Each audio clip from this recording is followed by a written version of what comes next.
vəziyyət necədir?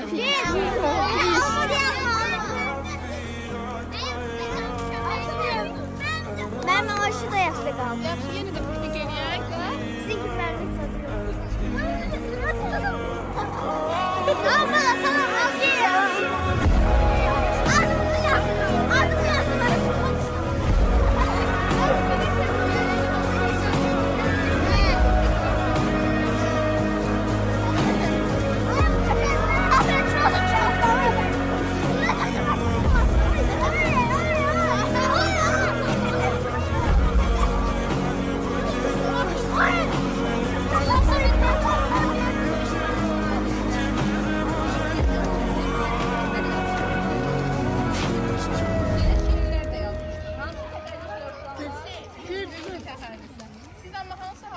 Tez at da at. Aha, Seyrə otur.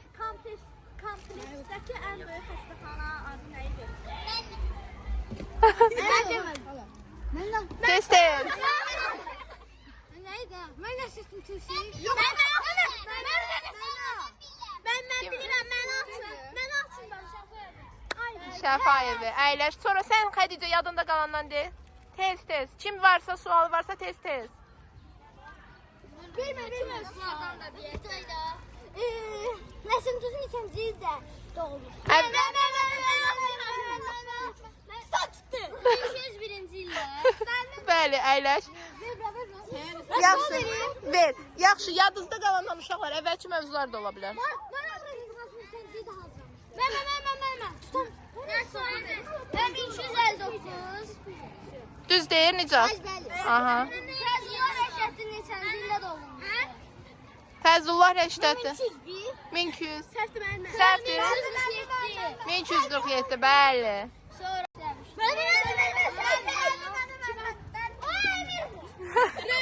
Rəbi Rəşidi. Yox.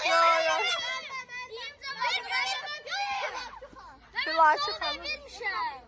Hə, sual o verim. Neynədə uşaqlar verin. Sonra sən... Mən sual verim. 2-ci Dünya Müharibəsinə vaxt başladı. 1941-1945. 39-45 ama Esterik harfinde bu necə adlanır? Vətən müharibəsi. 1941-45. Əyləş. 2 dəfə Sovet İttifaqı qəhrəmanı adını alan. Müəllimə.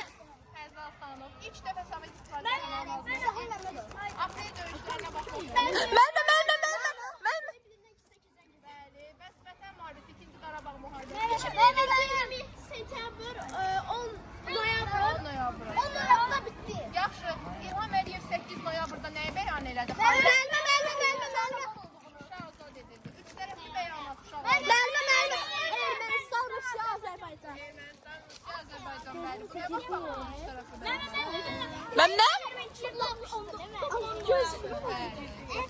Dərsimiz haqqında təəssüratınız. Süperdi.